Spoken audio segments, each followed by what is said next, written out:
इसमें क्या है? गुरु हमारे ऊपर अविश्वास नहीं कर सकता, गुरु मेरी बेइज्जती नहीं कर सकता, गुरु अध्यापकों के सामने मेरी बेइज्जती नहीं करा। मेरा गुरु है, मैं उनका शिष्य, वो मेरी बेइज्जती करेगा?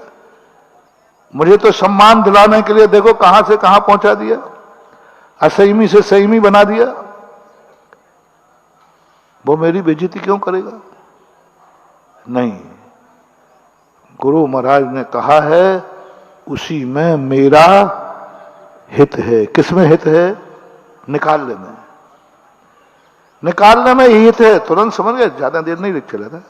तुम ज्यादा देर करते हो, हमने थोड़ा सा झटका लगा दो और तुरंत मन को समझा नहीं, गुरु ने कहा है तो हित के लिए कहा। बाहर जाने में ही हमारा हित है, इसी में जाना हित है। महानुभाव बहुत कठिन है। बहुत लोग कुड़कुड़ाते, इतना उड़ाना देते हैं। हम तो आजकल जाना ही छोड़ दिया। इतनी आचार्य जी के साथ, महाराज जी के साथ इतनी सब किया और मुझे भी बाहर निकाल दिया। मुझे भी समय नहीं दिया, मुझे पास समय नहीं है मेरे लिए। मैं बाहर बैठा रहता हूं घंटों से, कोई हेरा खेरा थोड़ी हूं। धंधा पानी छोड़ के आता हूं कटनी से, पंडित जी का बेटा हूं। अब महाराज जी को इतनी पूरी जब विद्यासागर के चेले की दशा हो सकती है तो पंडित जी के बेटे की हो जाए तो कौन सी बड़ी बात है। महाराज जी सुबह से चलता हूं कटनी से, सब धंधा पानी छोड़ के चलता हूं और यहां आता हूं और आप समझो पंडित जगमोहन लाल जी तो महाराज ने मुझे ही निकाल दिया, बाहर भेज दिया। आए गए विक्रम, आए गए विक्रम। यही अपन को समझना है। हमारा उपादान में कहीं कमजोरी है, हमारे विश्वास में कहीं ना कहीं नंबर कम है। हमारे अभी 100 नंबर नहीं आए।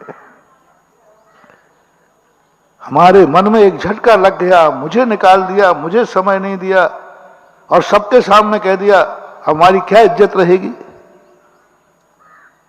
ये हमारे कब्र के बाहर आए दिन घटना घटती है। अब मैं कैसे कहूं, कुछ बातें ऐसी हैं जो खास को भी नहीं बताई जाती, कुछ बातें ऐसी हैं गुरुओं की जो चेले को भी नहीं बताई जाती। ओहो, ये मत समझ लो कि हम उनके चेले बन गए तो हमारी सब कुछ हमारे लिए बता देंगे वो। नहीं, चेलों को हमेशा सोचना चाहिए मैंने गुरु बनाया है तो गुरु की हर बात मुझे मालूम रहना चाहिए। अपन जैसे अहंकारी शिष्यों की बात कर रहा हूं, तुम मत लेना, हमें ले लेना। अपन जैसे अहंकारी शिष्यों के अंदर क्या बात आती है? मैं इनका शिष्य हूं, मुझे गुरु की हर बात मालूम रहना चाहिए, हर बात मालूम, क्योंकि मैं, बोलो ना, खास शिष्य, उसमें भी मुख्य शिष्य हूं और आचार्य से लिए मरता हूं, उनकी महिमा गाता हूं, उनके जयकारा बोलता हूं और मेरा दुनिया में दूसरा गुरु है ही नहीं। मेरा तो एक ही गुरु है, मेरा तो एक ही बाप है, ये भी पक्का है। मर सकता है लेकिन गुरु बदल, ये भी पक्का है। अब ऐसे व्यक्ति के मन में ये भाव आता है और फिर भी महाराज ने आए दिन होता है। जब जब मैं निकालता हूं, मैंने कहा ये बाहर बड़बड़ाएगा और पता कर लेता हूं, नहीं क्या, वो यही कह रहा था, इतनी दूर से आए, महाराज के लिए आए थे, महाराज की सेवा करने आए थे और महाराज ने हमें भी बाहर निकाल दिया। ऐसे भक्तों से सावधान। हाँ, एक आध बार करके देख लेना, शिष्य बनाते समय देख लेना, शिष्य बनाते समय देख लेना कि वो तुम्हें कितना मानता है और तुमने एक बार उसका अपमान कर दिया, उसके अंतर की दशा पकड़ो, उसको कैसा लगा। उसको कैसा लगा, और अपन लोग भी पकड़े कि हमारा कितना विश्वास है।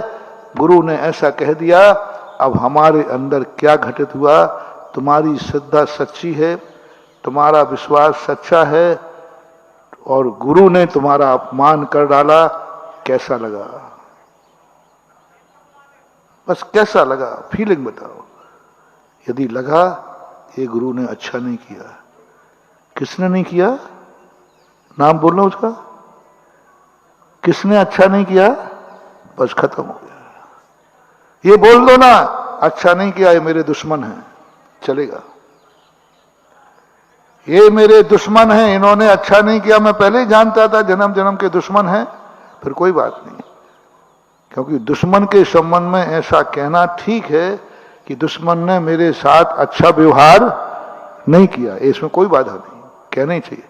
लेकिन तुम किसको कह रहे हो, किसने अच्छा नहीं किया, नाम बोलो ना, गुरु ने। कैसा है गुरु तुम्हारा?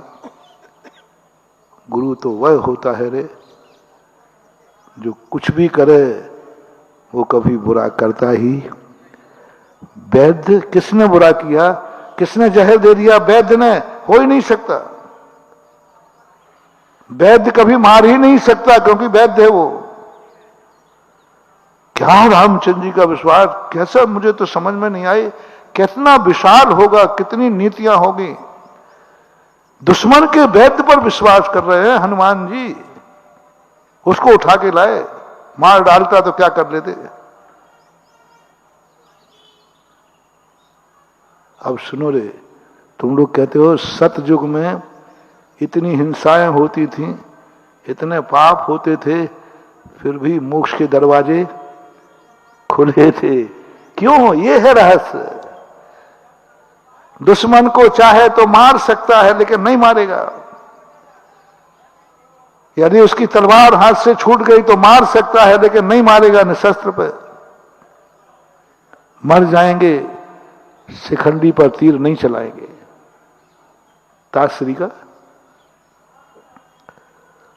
कौन है, कैसा सतयुग, देखो क्या है सतयुग की विशेषताएं।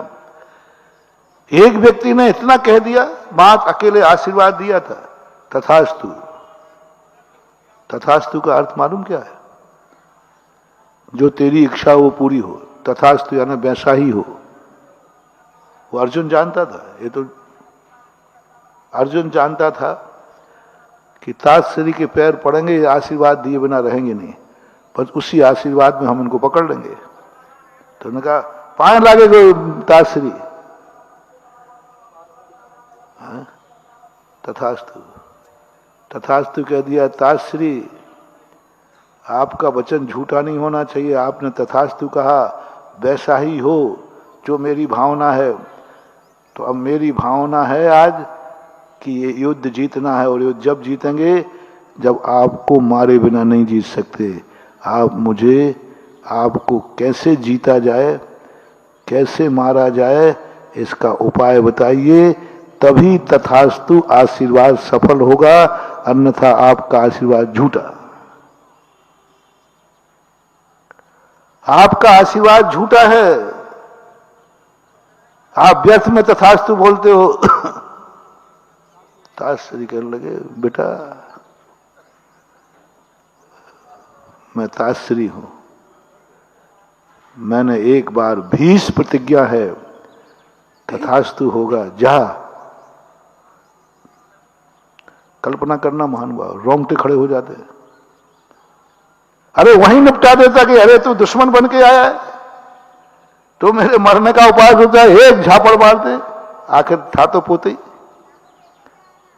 झापड़ मार सकते थे, बंदी बना सकते थे, लेकिन नहीं। ताश्री कहते हैं नमोस्तु किया है, प्रणाम किया है उसने।